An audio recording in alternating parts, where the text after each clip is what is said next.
PKN 518. What's up, boys? How not too much. Going? Kyle, how do you have shampoo in your eyes? Yeah. Clearly hours after you've gotten out of the shower, your hair's entirely dry. You've got like what, an undershirt, a t-shirt, a long sleeve flannel, and a jacket. It's in Georgia in July. Right, Kyle traveled somewhere. It's 63 in here. It's 63 here. It's genuinely 63 in my house. I got out of the shower like 45 minutes ago, so it's still burning. But you know, I notice your hair is often very wet. You don't use a blow dryer or a towel. No, I'll have you know that's grease. Having greasy hair. I forgot you're Italian. You're not. See, sometimes I just could think of you as a white, but you know, it was the Accutane really that gave you that skin tone. So I have to. I'm taking it and running with it. I was wrong. I really thought on the other day that Biden was, going to stay in this thing and going to be there all the way. He had been so forceful about it, for one thing. It almost reminds me of the George Bush, read my lips, no new taxes. And then like a few moments later. That's your example of like, I knew it wouldn't change. Because we did get new taxes. No, it's my example of someone like saying I'm going to do a thing very forcefully and clearly, and like literally saying read my lips, and then a week later it's like, well, actually, turns out that I'm not capable of running for president again. I'm good to run the place now, though. Don't worry about me. Wait, where have you been for 5 days? Don't worry about me. Someone sent a signed piece of paper that said, dude, we would be if our uncle or something like sent us a letter like that. If someone just showed up and was like, hey, your uncle's selling the place, just so you know, he signed here, we'd be like, I'm gonna need to see him. I don't know you. I'm gonna need to hear from Uncle Bernie. Wait, Uncle Bernie, are you selling 81?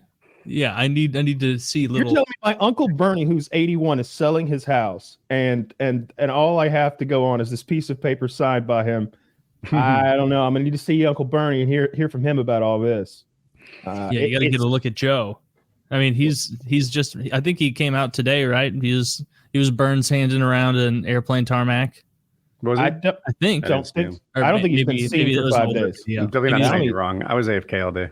Oh, okay. May have been an older video. I thought it was from today, but either way, I don't. He did have dark hair. He had dark hair. Not in the video I saw. He had white old man hair. He had hair. This is a step up. He barely has hair. Yeah, but the thing about it, Kyle, is you've got a number of big against the odds predictions up in the air right now, and so losing this little minor one, not a big deal.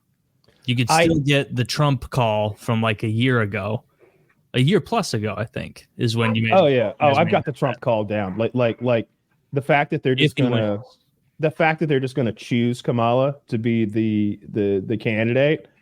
Coronate her, if you will. It's all over. Like it's all over. There's no way. It is all over. Trump is getting butt fucked. He hasn't let a poll. Butt fucking is it? Yeah, I'll double you. How confident are you? Let's make it 200. We can make it 200 because if you look on the like what are these polls? Because I saw the Reddit headline. 2 more came out today. I saw the Reddit headline like Kamala's leading in the national polls, and then I go right back to 538, and it's in so many pages of him. That's interesting because on 538 they literally just like turned it off and said that they're not going to do it again until after the nomination. Did it change? Off?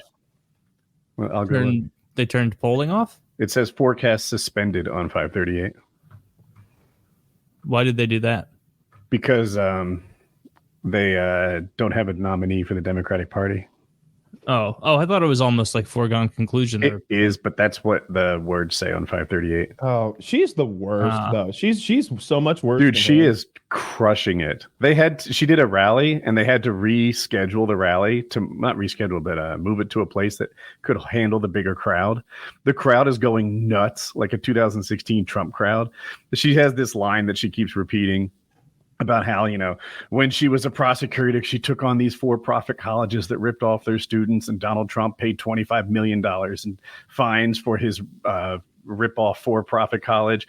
When she was a prosecutor, she took on people who cheated the system for their own benefit. Donald Trump has 34 felony convictions for cheating the system for his own benefit. When she was a prosecutor, she took on, she specialized in sexual abusers, and Donald Trump has $100 million worth of fines for his sexual abuse convictions. She says, I know people like Donald Trump, and I've beaten people like Donald Trump before, and the crowd goes fucking ballistic. She's killing it. The internet's filled with coconuts because of her silly little coconuts thing. I don't know what. It's like they turned a negative into a positive because that coconut thing is objectively silly. Don't even know what you're talking about. You really you will. You're going to see coconut merch. You're going to see coconuts fucking everywhere. It means Kamala, and she is crushing it. And rally.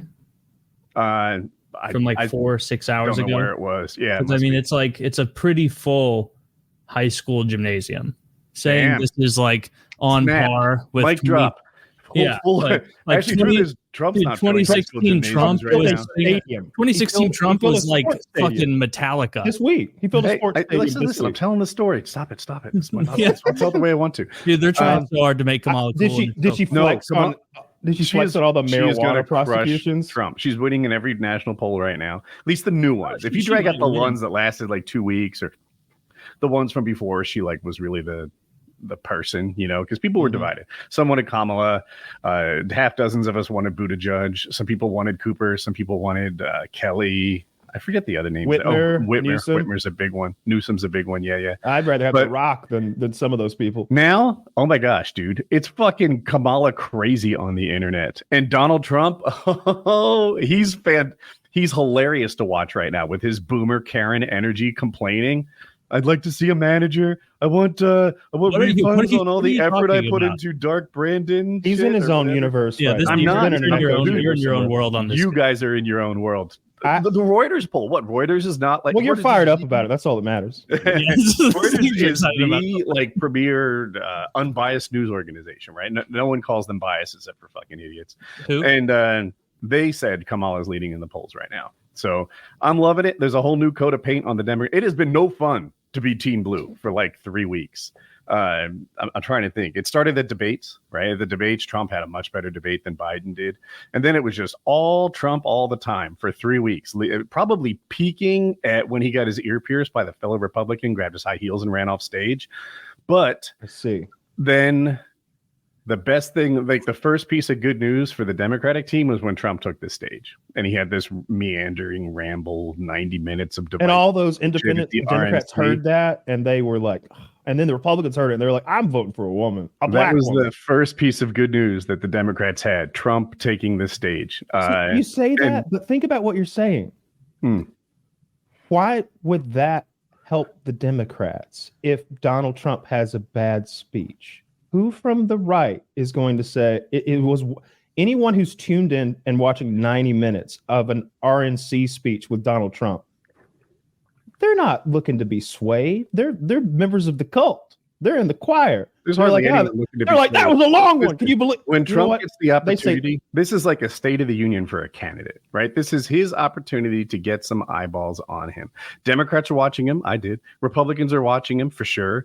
The idea that the only people watching him are unpersuadable. It was 90 minutes. Is off target. It was boring. It was the longest fucking speech in the history of any nomination for since the 60s ever. I don't know.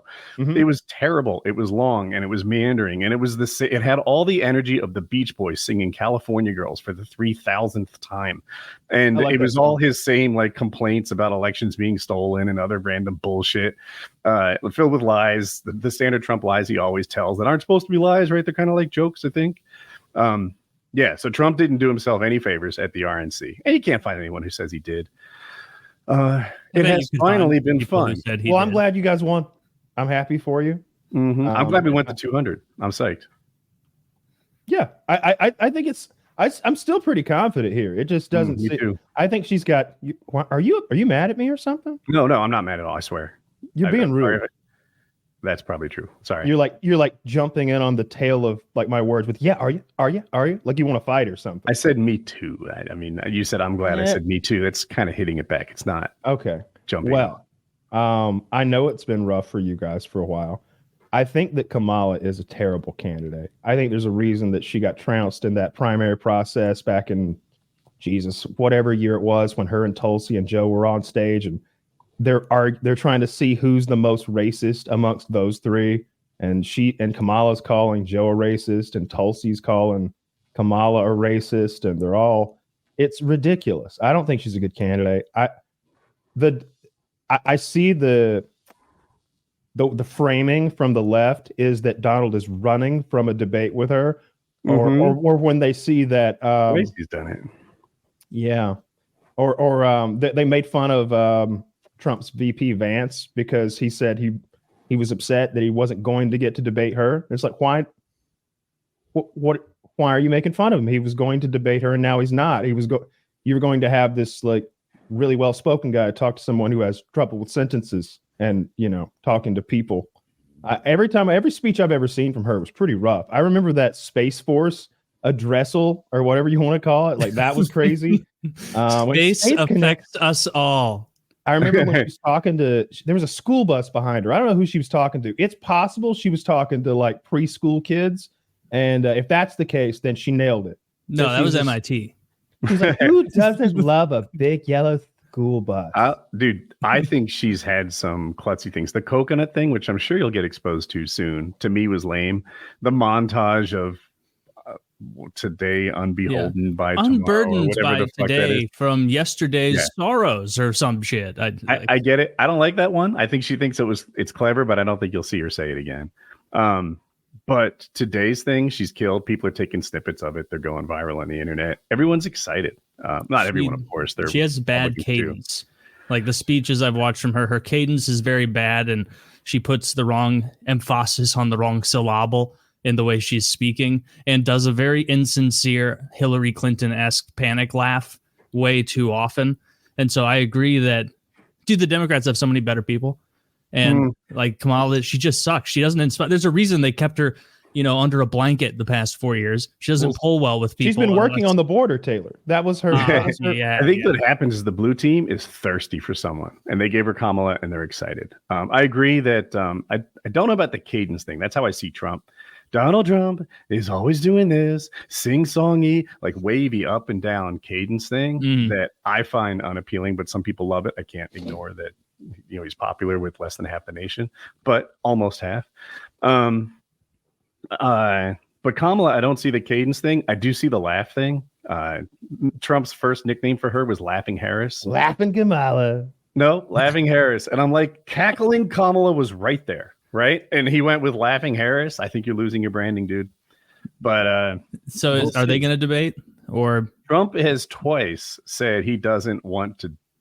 He thinks ABC's not fair, that he wants to have it on Fox. Fox, for the record, spent almost $1 billion in fines for lies on Trump's benefit. So like that's CNN gave the questions to Hillary. And Trump went into the lion's den. And it's not on CNN, it's ABC. CNN, I know, but I'm just saying, like these Trump's had it the same. Trump's been cheated through these things as well. And Trump did the last debate, like going into the lion's den in a format that we all sat here and we're like, oh my God, he's fucked. He's ruined. They're going to make him actually talk. They're not going to let him interrupt and joust. And he went in there and destroyed and won. And in the most landslided, lopsided presidential debate in presidential history. And he's like, all right, won that one. And they're like, hey, you beat our guy so bad he died almost. So we've got a backup guy, though. Don't worry. And same rules, right? He's like, no, now we'll come play at my house. Look, I like it. I don't think that it's him running away or being cowardice. It's so weak. He wants to go to Fox News because he's scared of the rules he already agreed to. It looks like President Pussy Pants. Like I see that a lot from him, but he's just trying to out of this. No, debate. Remember, I'm not sure they'll former president. Oh, I'm sorry, former Poopy Pants. Yeah, your visceral hatred of him is so boundless that like.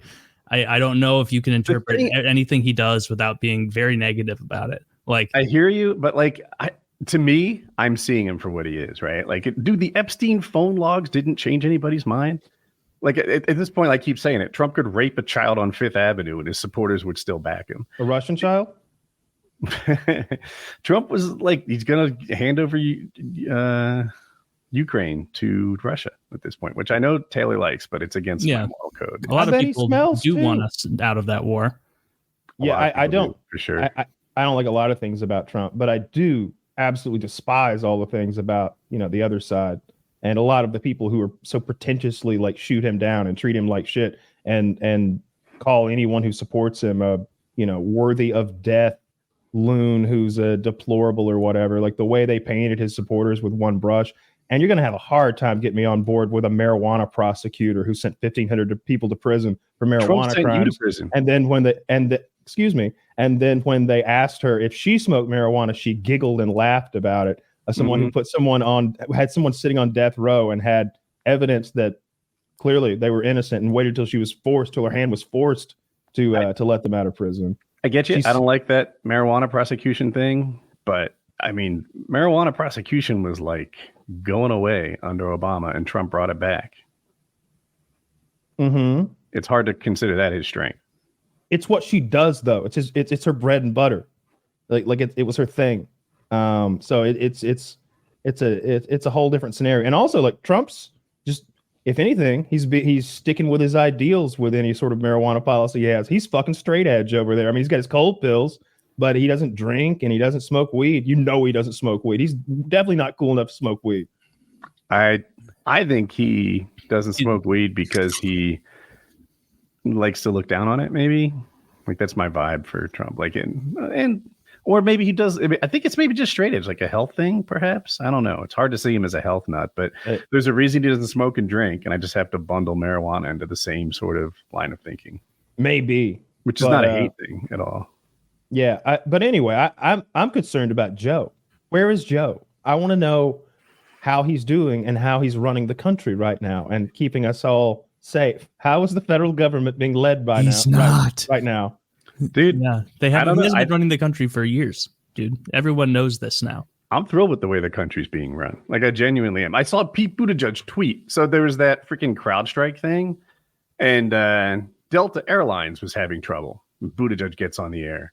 We have received reports of continued disruptions and unacceptable customer service conditions at Delta. Delta must provide prompt refunds to consumers who choose not to take rebooking, free rebooking for those who do, and timely reimbursements for food and hotel stays to consumers affected by these delays and cancellations, as well as adequate customer service. No one should be stranded at an airport overnight or stuck on hold for hours waiting to talk to a customer service agent. If any airline fails to honor its customer service requirements, let us know. He gives a URL to contact the government. This didn't exist before the Biden administration, because they would just give you, they'd be like, sorry, I got canceled, not my fault. Have a fuck off and bite me. And that was the end of it. Or maybe they give you like free miles at best, some future flight, to get you to take their thing again, probably that you have to upgrade. Now, consumer service has been fixed at airlines. Airlines are the people who pay for their mistakes. That's how the country's being run. Although all the airlines were all shut down at once, that's the whole reason that refunds were a problem. So like none of the planes were moving, but don't worry, we'll get you a refund on time and it'll be cash. It didn't used to be. It used to be the consumers got screwed.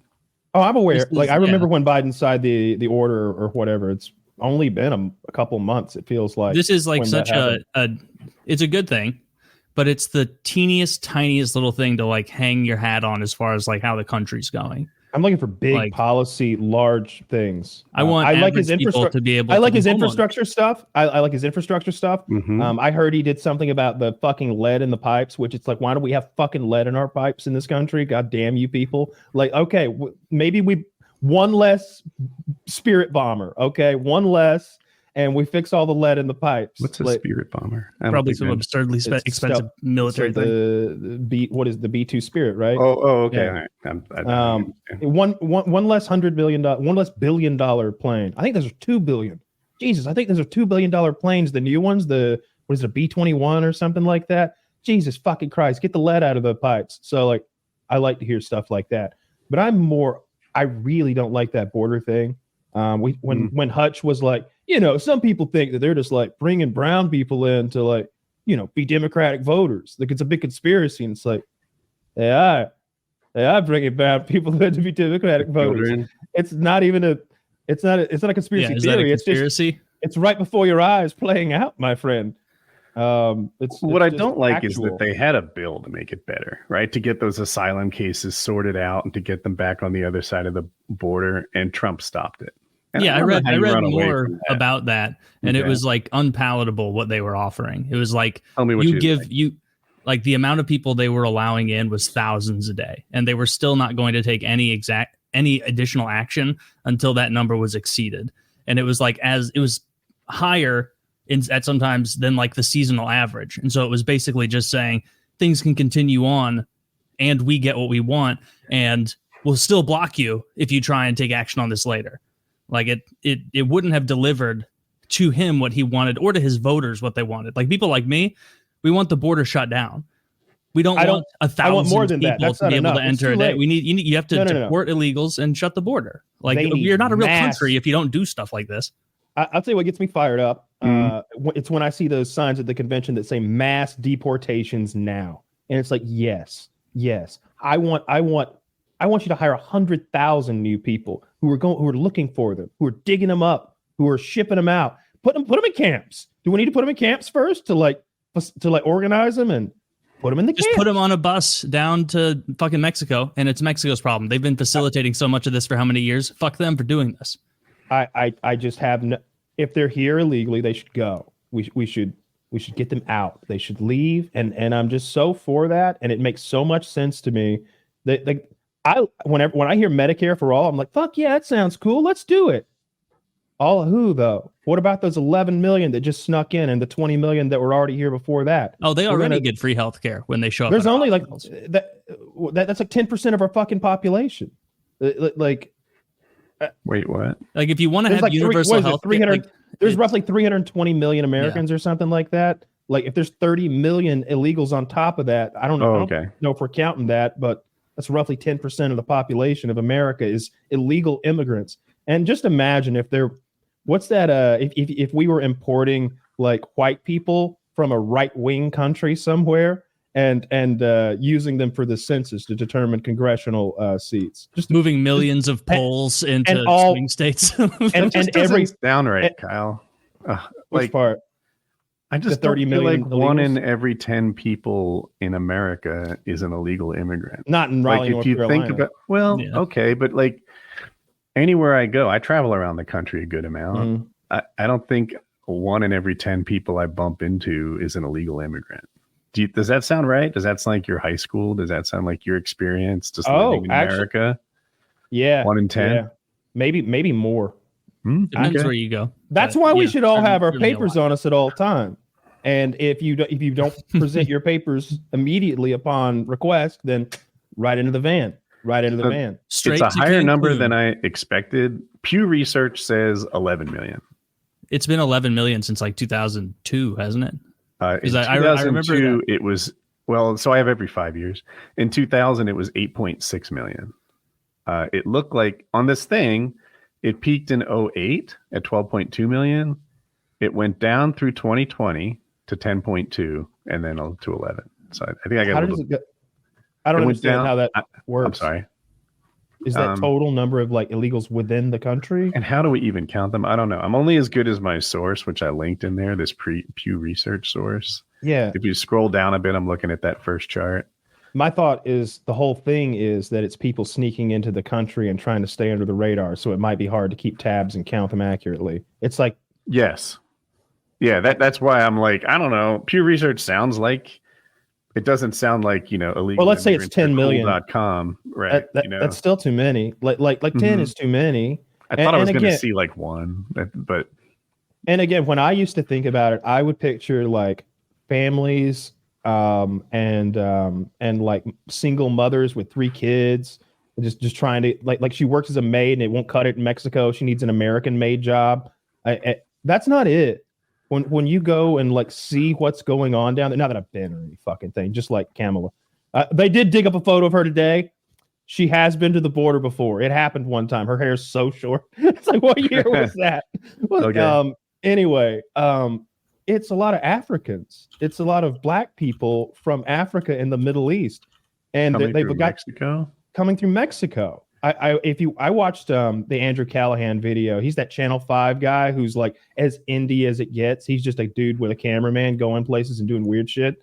And they like kind of sneak around the back. And they've got like 90 of these guys sort of sitting out there Indian style, feathers not dots. And they're all black. And they're asking like, where are you from? And it's some of it's those little tiny African nations. So I don't know what you're Trinidad. Saying. I'm seeing 3% are from Africa, but there are black people from the Caribbean, which is 3%. Like Kamala's people. Yeah. And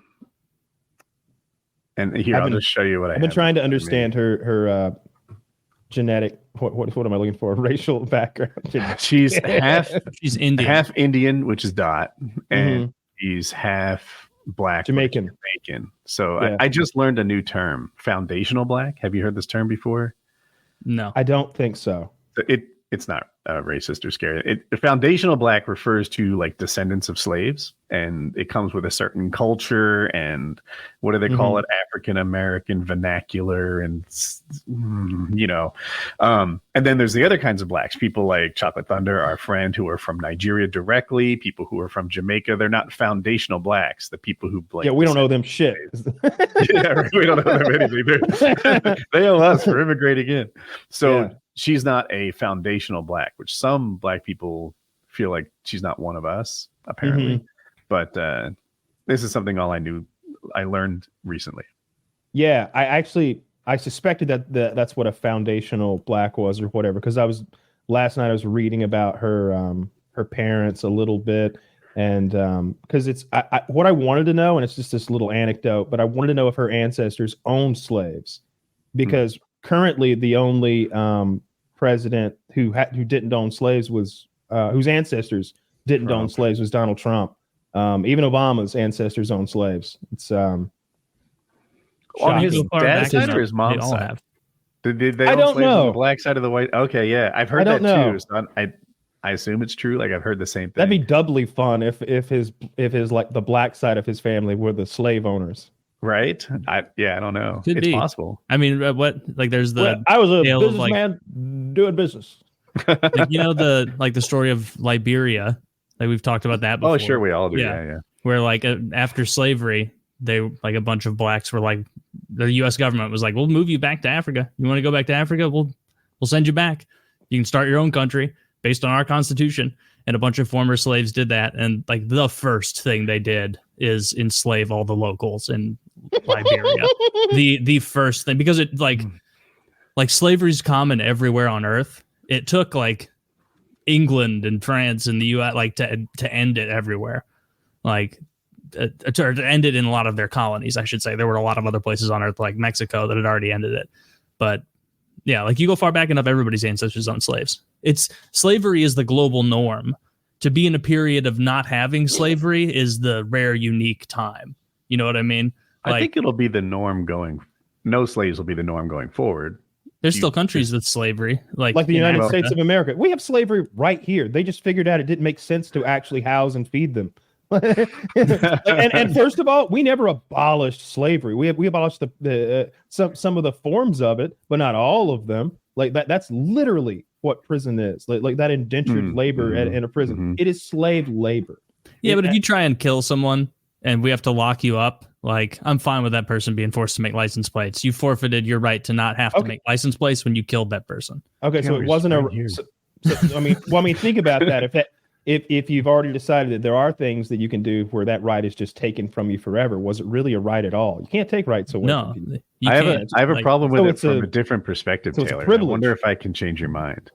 My issue is it's anti-capitalism. If you were in the market of making shoes and then all of a sudden prisons got into the shoe market and they had free labor, you'd be like, what the fuck? Like I'm trying to make a profit here on my fucking Zappos and now someone else goes into business with slaves. That's not fair to anyone else. So I don't know how to use slave labor prisoners in a way that doesn't like upset somebody else who tried to make a living doing that. I don't know. I don't know. Maybe they fix cars. You pay them a fair wage. Why? It's that easy. That's just crazy talk. No, actually, that's a really you good pay idea, them a fair wage, and it's solved. You pay them the market wage. Maybe like that fixes the whole thing. What do you mean? Why pay them? Because and look, if you want to take that money and filter it right back into the prison, you'd have some sick prisons where the guys worked hard and they had like big screens. Imagine like that's how it should be. Kyle, I have another idea. I don't know if it's better than yours, but what if they were saving money this time? Like we gave it to, I don't know how. Okay, I've got two thoughts in my head. Let me get them both out. One, Mr. Beast was on this show and he told us he gave 10 grand to a homeless person, which I thought was very nice. And he says, no, it turns out that's a mistake.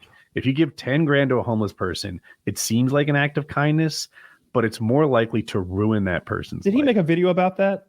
No, he told, oh, you were in prison. He was on this show when he said it. I know. And, so it was kind of eye-opening to me because I was like, oh shit, I thought giving money to a homeless guy would like help him, but it turns out it ruins them more often than not. Okay, so that's one thing.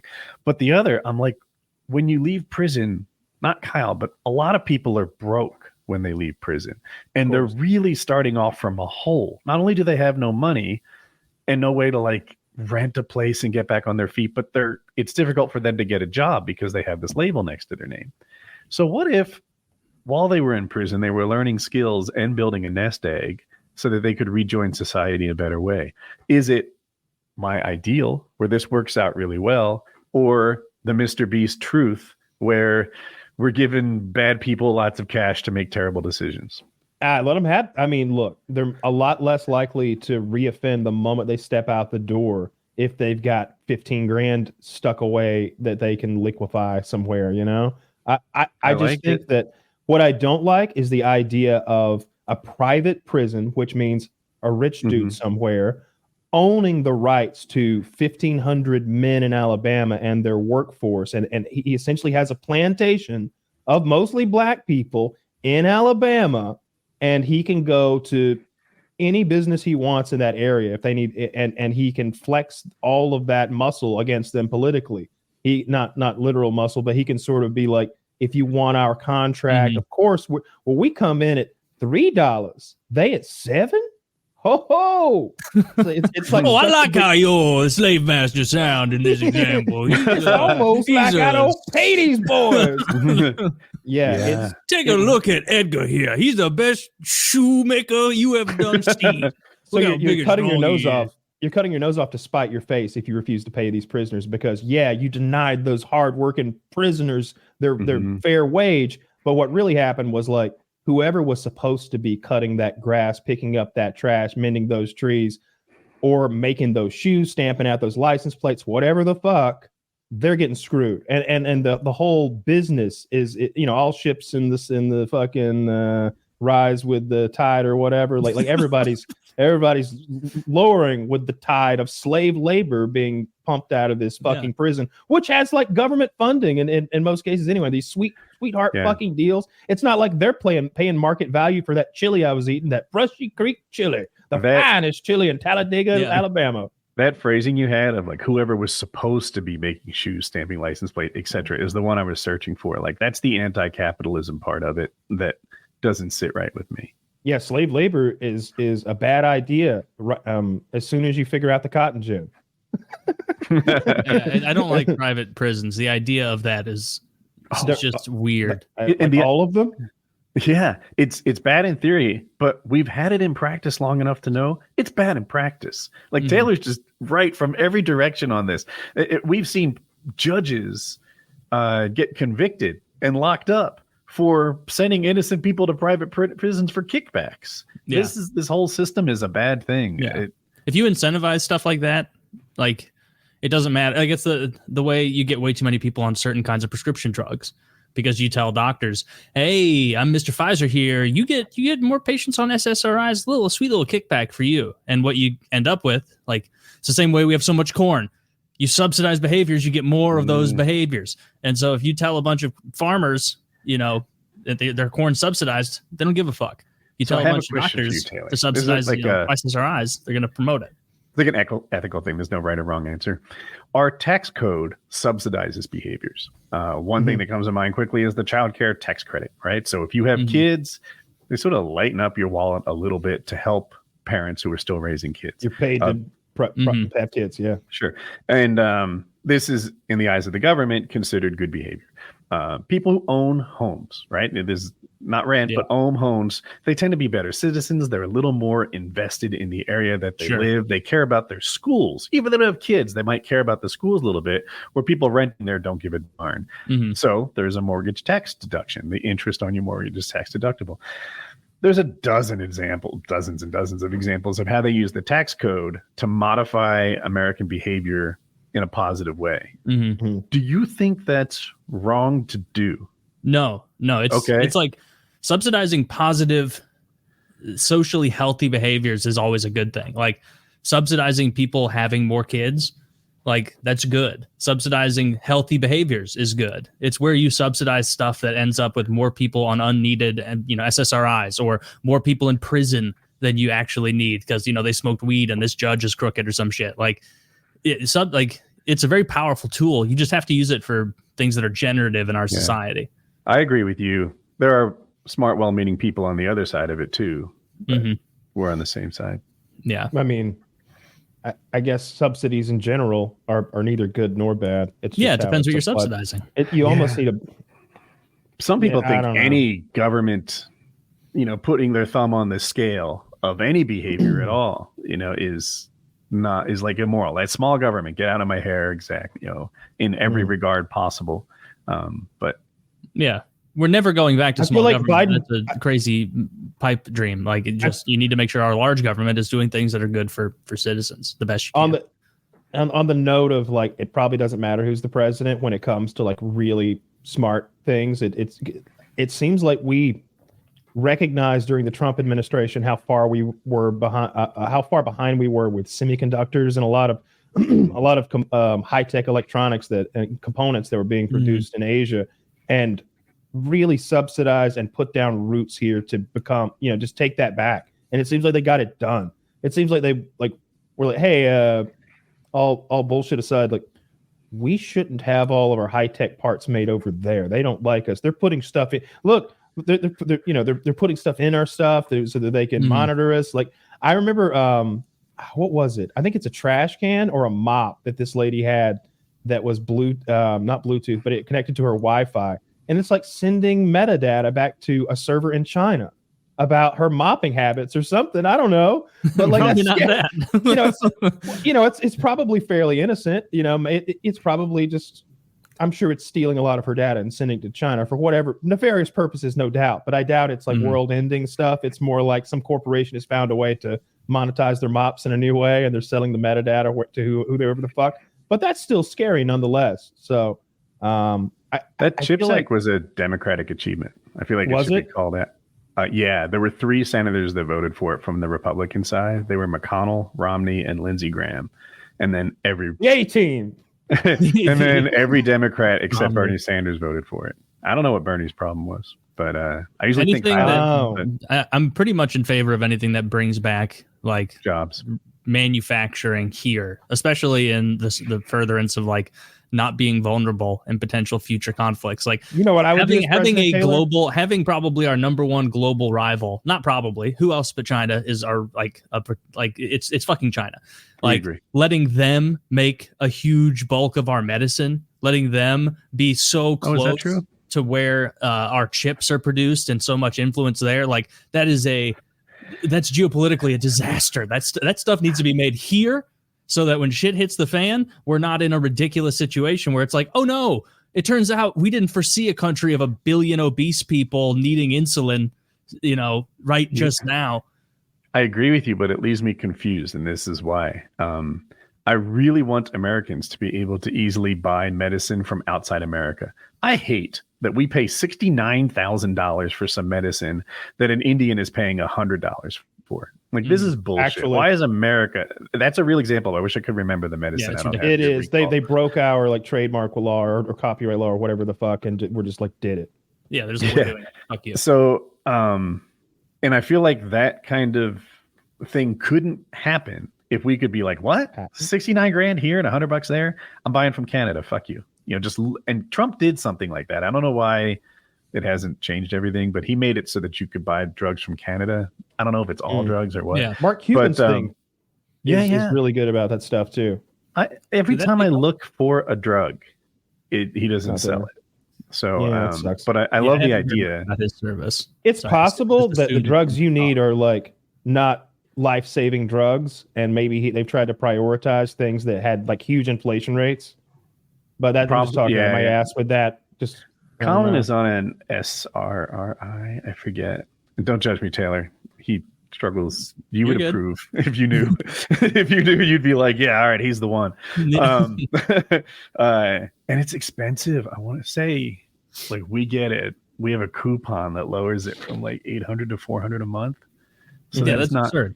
Yeah, like, that's a lot. Shouldn't be that expensive, and so, it shouldn't make it so that you can no longer buy drugs from Canada if it's better. But like, it's just a matter of national security. Like we wouldn't want our tanks being made in Colombia.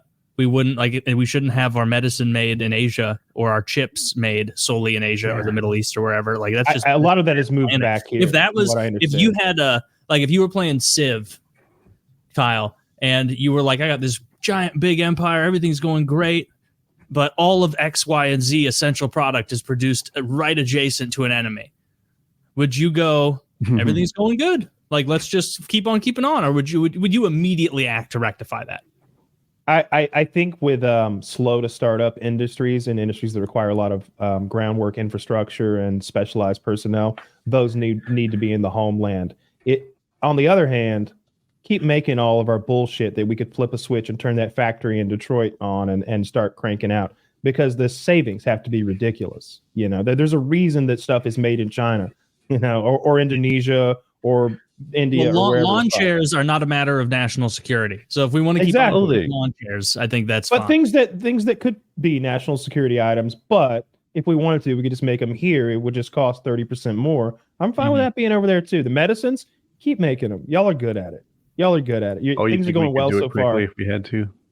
Oh, I don't know about. I don't know about if we're making. If we need to turn on the aspirin factory, sure, but like I don't know what it takes to turn on the vaccine factory. Trump did it pretty fast. Yeah. I mean, or whoever Trump told to do it. I mean, Trump has no expertise in such things. Well, Trump's I hold myself to this to standard. Do it. It's like if a Democrat was in that chair when it happened, I would say Hillary got it done quickly, you know, so I should give Trump that same credit. Yeah, I think any president was going to get it done quickly that had enough common sense to like get the fire lit under their ass, because you just had to be like, go. Who's the best at this? Get them. like that's all I need from a leader. I need them to go, who's the best at this and the smartest? Get them here. Let me talk to them real quick.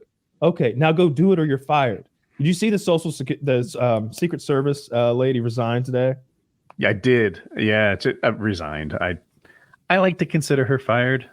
She was getting, Taylor, I don't know if you know, but they brought her in front of Congress, and both the red and the blue team held her to the fire. It was a beating.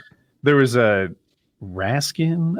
I forget which Democrat it was, but he's like, let me explain to you in case you're confused. This isn't going well for you at all.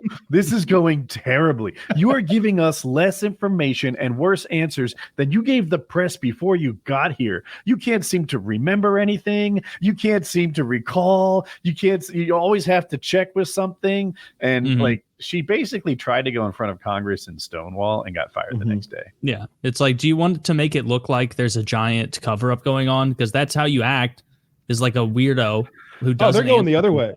They're saying I'm not safe. Like your agents are who keep me safe. I don't feel safe now. You know, everyone like what he said, beat the shit out of her. It was hilarious and also infuriating at the same time. How do you not get fired the day that you fail that badly in an assassination? Because you didn't have any information. They needed to wait until we had all the facts. Although every new fact, there's little tidbits that roll out. It's like, oh, well, that makes it worse for you. This is like, ooh, this is even worse for you now. You know, they observed that guy with a rangefinder an hour and a half before Trump was shot. Who amongst us doesn't bring rangefinders to rallies, Kyle? Stop making it look suspicious. And like a 12 they asked this guy. They had a guy in a military-ish uniform, maybe a police captain, and they look very similar. I don't know what the fuck he was, but older fellow. They're like, hey, if you had received a report, as the Secret Service did, of a young man with a rangefinder looking at the event 100 yards from the stage, would you have reacted? Well, obviously there are some innocent reasons to have a rangefinder, legal reasons, but I would deem that highly suspicious and act accordingly. Yeah. I'll try. If any of us were in charge of a secret security detail, or even if it was our first day, if we were there and we're in our little suits and it's our day one, and they're like, "Taylor, you're protecting the president," and I was like, it fell out. Hey, is that our guy? And some guy's like, no, that's not our guy.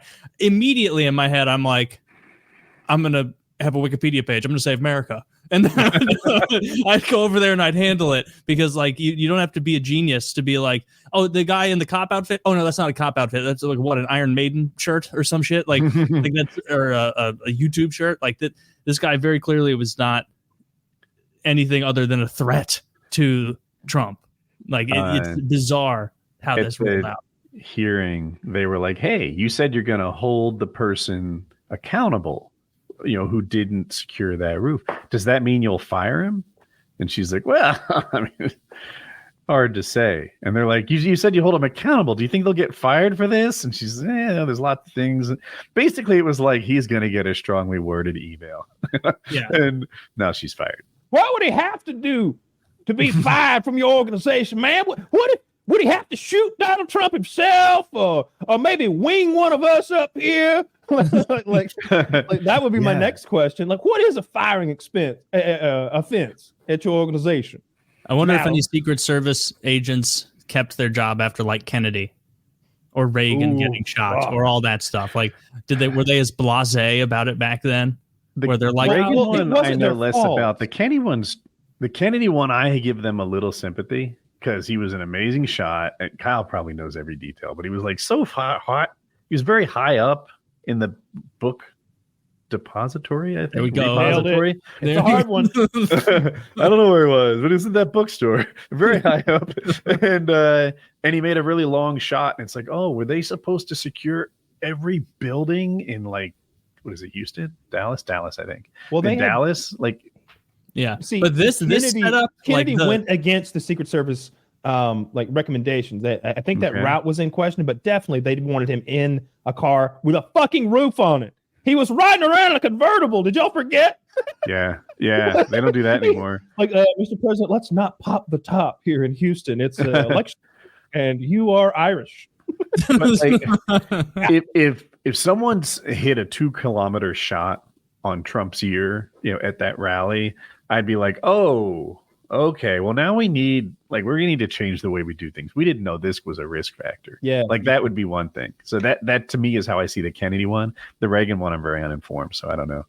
But the Trump one, dude, like children could see this. Dude, if that whole setup with the building and the stage, like if that were a paintball course, I'd be like, they didn't even fucking add anywhere to hide or run around. Like, it's all, like, there's one building. This is the worst paintball course of all. Like, there was nowhere else for a guy to try to shoot him from, except for right where he shot Trump. Yeah, like, imagine a Call of Duty map. To go. Well, there was though place to cover. There was though. It's even worse. Like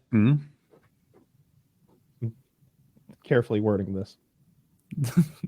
Someone who wanted to do that bad thing, they'd have immediately went to that building.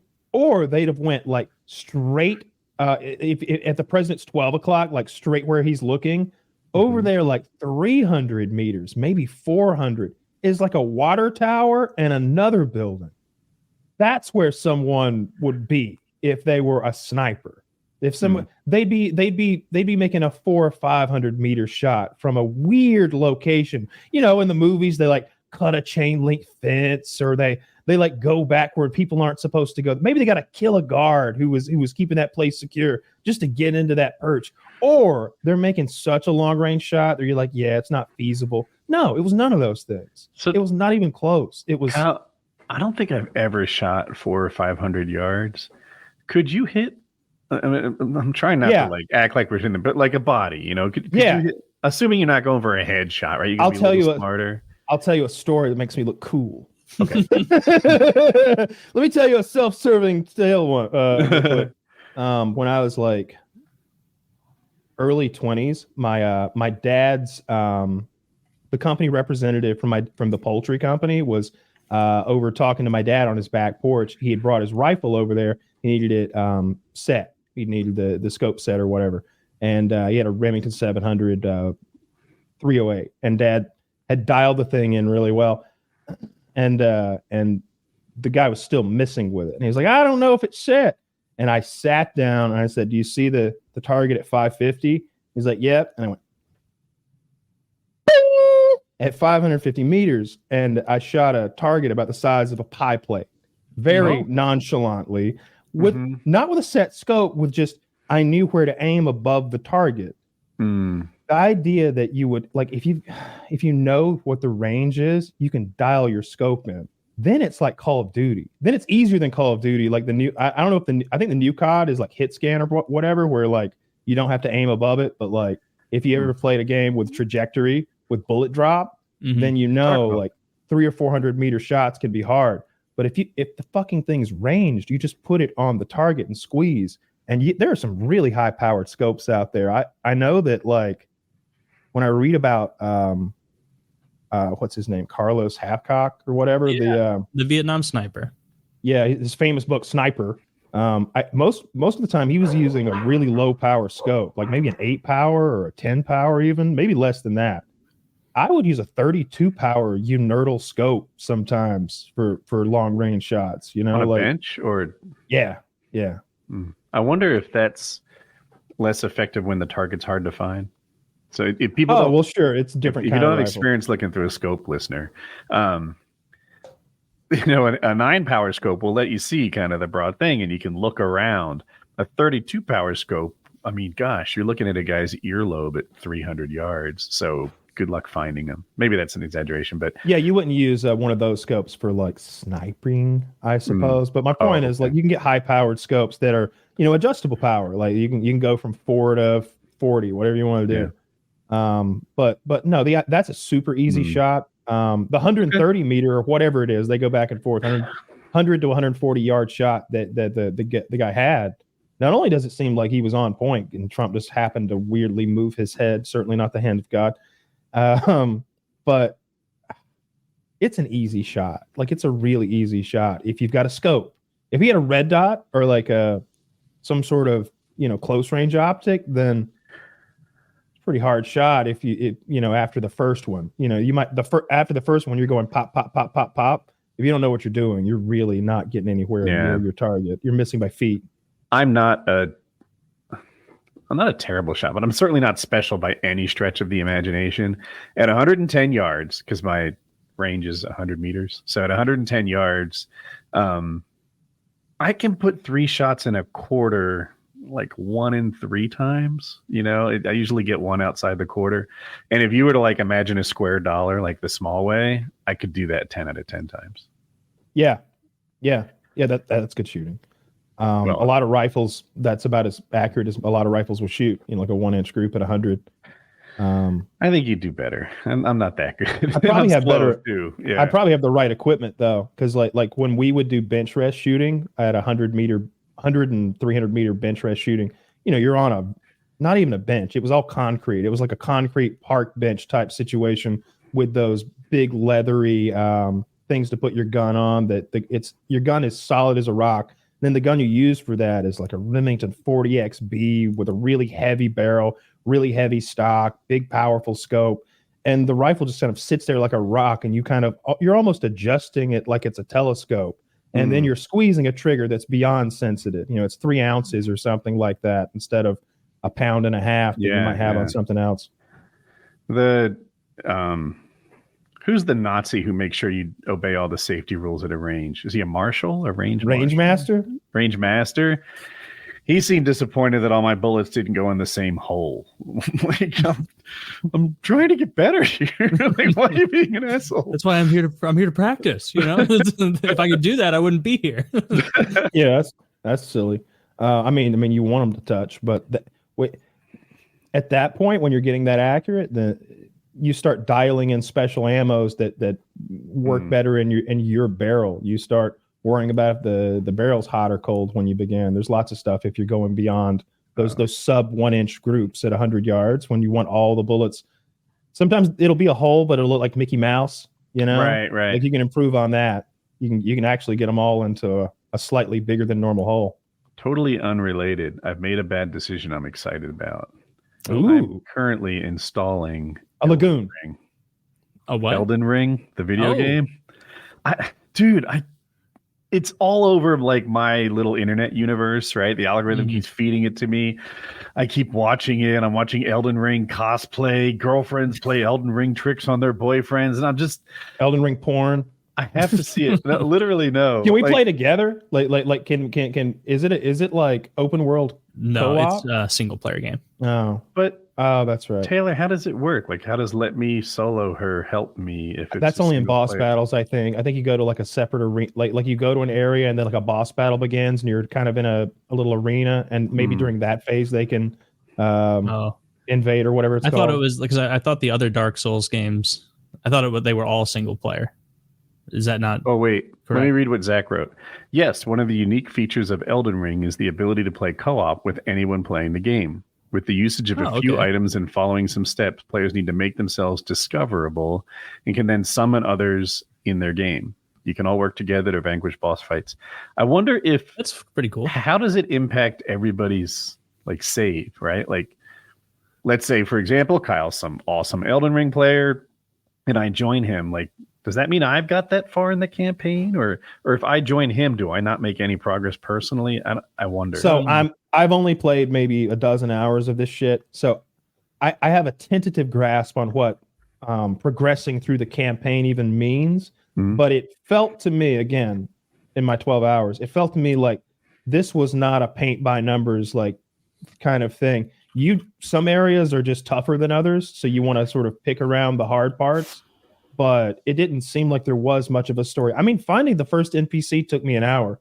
Like the first guy to talk to, you know, like I think I'm gonna look for help online because you will want that. Your experience seems really common. That a bunch of people are like, first of all, watch the forest rabbits. They're like boss characters in any other game. And then, then it took me an hour to find anything I was supposed to find. I ventured off in the wrong direction, which is impossible until your character's built up. And I'm like, oh, shucks, I should avoid some of these pitfalls. Yeah. There's I see from Elden Ring will be like, oh, this dude underestimated the lilac meadow. Welcome to the Thunderdome. Bringing up mana for this. The bad place, but no, people. The butterflies are swarming. The butterflies are swarming. There's like a little Roman village. Like when you begin the game, you come out of this tomb or whatever, and there's this big tree over there, and then there's this big, enormous knight riding around. I don't know what he's called, but he's a fucking terror to behold. And if you go kind of like to your right, to your 3 o'clock for like 3 minutes, you run into like a Roman village or some shit where there's a bunch of soldiers. Yeah. Oh my God.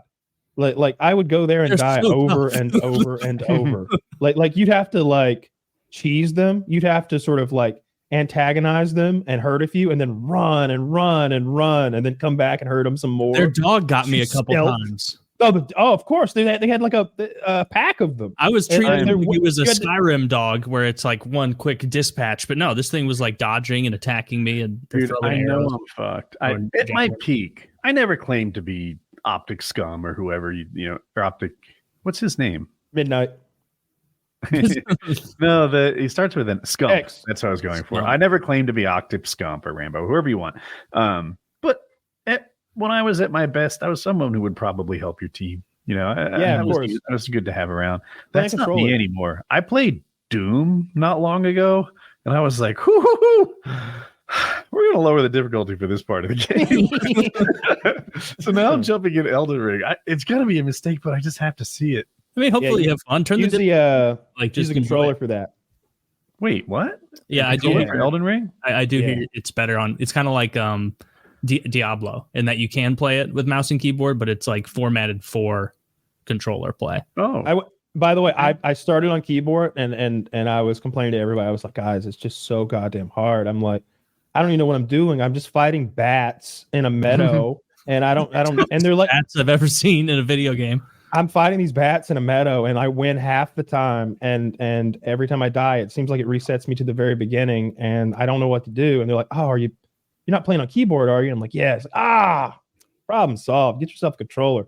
Went and got the best controller. Things are like $300 themselves now, and fucking still got owned even harder. It was worse. It was worse. I was like, I was doing okay on the keyboard. I could at least keep my head pointed the right direction. Now I'm looking at the sky. You're just not a controller gamer anymore. You don't have your controller sea legs.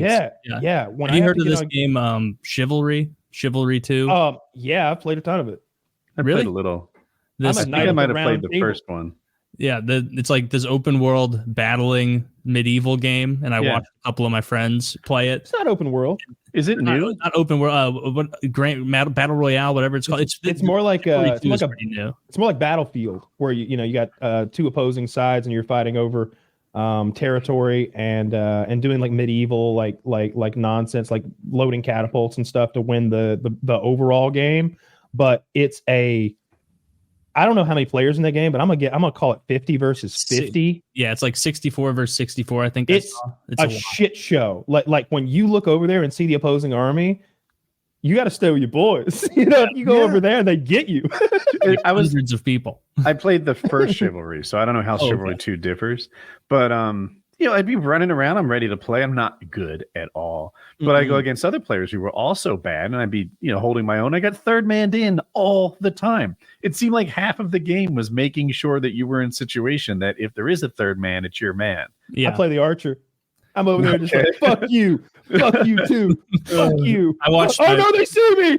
They sue me. I'm like, that doesn't count as a loss. There were two of them. I was watching my buddy play, and they're pretty new, but they were streaming on Discord the other night, and I was watching one. He was running around with this fucking Warhammer or whatever, and he's like, "Oh, ballista! I've never gotten to use one of the ballistas before," and like it hits people in this game the way it does in the Battle of Helm's Deep, where it just like carries them on that guy and just like launches you with it. One hit kill, obviously. You're not sticking around after that. And there's friendly fire in this melee game. It's not like, side. And so like if sometimes I would see him swing and it'd be like team damage because he accidentally popped his own guy in the top of the helmet. And I watched him take pot shots into a battle crowd, and no less than 6 times it was just team damage. Like he didn't even accidentally hit an enemy. He single-handedly lost them the war. Like he's by losing that position. Does he know what he's doing? He wasn't trying to do that. He was like, all right, I kind of got the angle. He's like, I got the angle down kind of. I just need to stop hitting teammates. Just ka-thunk. Team kill. And it could have been like 2 people impaled at once. So this game looks pretty fun, and it looks like there's a real knack to the combat. Because I watched my friend who had played it like, probably 20 hours total. So still not that experienced. And at least he was parrying and everything. I watched my other buddy who had just downloaded it. And like every single fight was just him getting beheaded. The timing. See, I don't like games that have the whole thing is understanding all the cues and memorizing the timing for dozens of weapons. And it's not as if you can't feint anyway. You can start like an overhand cleave motion and then arrest it really quick and then quickly reverse that into like an uppercut type slash. And it's like the other guy has to recognize that feint coming and like double block. And it's like, man, this is a little much for me. I just wanted to have a slashy game. I got my ass handed to me. There's a reason I was the archer, because I did not want to. When they come at me, I just get out my little dagger and just. Oh my god, dude! Is that I literally saw that in the game. I only saw one archer character, but my buddy was like, their team was really struggling. They were like the Iranians or the Persians or whatever, charging a Crusader castle, and they're like, "Oh, I found him! I found an archer!" And there was just this guy, like dumb face, standing there, like, "Oh!" Like panic, miss, pulls out the tiniest knife I'd seen on the battlefield, and just gets beheaded. So I guess if you stumble upon an archer, they're as good as dead. It's just like if it were real combat. You really need, unless you're Legolas. I mean, if you hit your shots, you could be kind of affected. If you were just headshotting people up close, they could never get close to you. But it's hard. It's hard to click. There's a lot of nonsense going. Like so many deaths were just like, oh, it looks like he's doing a good job in this combat. Oh no, he got stabbed in the back of the head. There was no way to see that coming. Like this. So you want to be arching behind your boys, like supported and playing that antagonizing role where some poor guy's doing okay in his 1v1, and you're like, no, you're not. Pink. You cripple that guy up and help your teammates that way, because I certainly couldn't I'd like wade into the thick of it and start taking people out with that thing. I'd like to see team like a game like that get more popular. You know, it's sword fighting melee type game. Yeah, it looks really cool. I think I'm gonna buy it and download it and tinker with it. I had Chivalry? Yeah, Chivalry too. Do you play that on the controller? I think it's supposed like you can on the controller, right? I don't know what's recommended. I would do either one, like whatever is preferred. I'm not going to go to a controller anyway. I'll play some Chivalry if you download Chivalry. I'll download it. Yeah, I'm real bad, but I'll play. Last time I played it, I remember getting frustrated with how bad I was, but I also didn't have anyone to play with. Pestily and I yesterday had the most successful AOE 2v2 session of all time. We went 8-0, which just does not happen. We were rolling people. So shout out to Pestily. Having a good time with him. I guess he added me to this other Discord of like a lot of YouTubers, because I guess a lot of those game like gun YouTubers like Tarkov Rust, like the big pros there, I guess they all play AoE too. And so I'll be rolling with them a little bit, trying it out. And he's fun to play with. He's good. He knows what he's doing. Like we're at similar levels, which is helpful for team games. But yeah, ask him if he's seen Terminator 2. Ask him if what? If he's seen Terminator 2. Go ahead, Woody. What were you saying? I was going to say I've heard this story twice, Taylor, and his success, and it warms my heart because it's like, guys, something really good happened. Yeah, God, I made a friend. I'm happy for you. I feel like Taylor's been on heroin this game AOE for a while. This boring drug, and just anytime he shows any interest in like a better way out, he's like, I don't know, I'm kind of feeling like a jog. I'm like, yeah, a jog will be sick, man. Let's go out for a jog. I kind of want fruit smoothies and maybe like get some sun today. Yes, that's what me so much. So when he mentions Chivalry 2, I'm like, I'll wear my helmet. Let's go. Ready to go. Where's my breastplate? I would try it. It looks fun, but I can also get. I've got a cod piece already. I'm ready. I came prepared. Like I was watching him battle last night, and there was one cosmetic where it's just like instead of a helmet, they're wearing a demonic goat head. And my buddy is like, "Oh fuck, it's one of the goat head guys. I've never come across a goat head guy that didn't totally fuck me up." And then he just gets manhandled by the goat head guy. And I'm like, "Oh, I guess that's a rule of battle. Beware the goat heads." And that guy in Elden Ring who just wears like a bucket on his head and he's naked. Yeah, I think. Let me solo her. That was his character. I saw him tweeting or something about how hard the new DLC was. What? Apparently the new DLC for that game. Not only is it one of those DLCs where it's like this is like a sequel almost. This is like This is a huge addition to this game, and people are pretty psyched about that. But it's also apparently one of the hardest. Everybody's saying it's too hard. I've seen streamers just dozens and dozens of hours into one boss, and people who were normally good at the game really struggling with it. I don't want any part of Elden Ring, man. That game whooped me so bad. It's possible I'm just bad at that game or that type of game, or maybe I was just disinterested. But the way I remember it is that I really wanted to like this thing that everybody liked, which is where you are now. And it didn't like me back. So do you know, I've mentioned Mitch a time or two. This is Colin's friend. He stays in our guest house now. Mm-hmm. He beat Elden Ring. He's kind of cool. He's in fucking Georgia right now doing stunt work, like as a stuntman. But cool. Anyway, so I have a guy to tap into for advice who's around all the time. You hand the control to him every now and then. I didn't even think of that. Advice? What am I doing? Yeah. Show me how it's done. Like, put your hands on my hands. Don't make it weird. Come on. How am I going to learn unless we do this? I'm sorry. Is my guest house not nice enough? Those light bulbs change? The least you can do is be this boss for me. He pays rent. Like but like, here's what happened. He needed a place to live, and he asked about the guest house. And Jackie and I were like, do we want him to live in the guest house or not? And we were like, I think it'd be nice if he was there. It'd be like a win for our family if he lived so nearby. Mm-hmm. So I went to Zillow and I looked at every rent in Raleigh, Cary, Apex, Night, like the nearing 6 towns. And I beat every rent on Zillow within like 70 miles. And he's like, yeah, I'm in. I'm like, yeah, I thought you might be. Yeah, I also called this one place and told him that he was a drug addict. Unfortunately, that spread back to his family, and you can make like a financial incentive, like $100 off for helping me beat Milena, like, whoever the big bosses are. Yeah, if you play Chivalry, I'm down.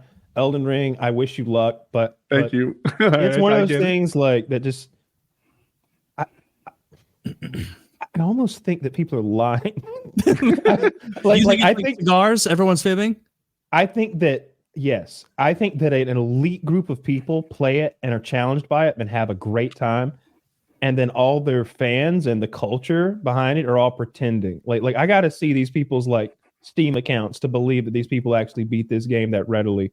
It's possible that I'm just absolute trash, but it just seems like such an uphill battle. Like the idea of spending 12 hours on a boss to me, I guess, is just so foreign. That sounds so tedious. You know, dude, like that idea that everybody's lying. There are like 7 Beatles songs I like. People who like their entire library, I'm like, are you fucking kidding me? No way you like this song. There's a lot of trash in here, dude. Yeah, Yellow Submarine rocks, but you know, there's a lot of nonsense. Yeah, they could be fibbing, just trying to LARP as the best gamers, because that's a cool thing to be, a good gamer. Yeah. All right, you guys ready to wrap? Yes. Yeah. I'm sorry, I was all excited early. I wasn't mad at you. I wasn't. Oh no, I was just baiting you. Oh well, congratulations. See, that's how you back down, liberal. Okay, we win again. We win again. First time in a while, but wait, what did you win? All right, PKN 518.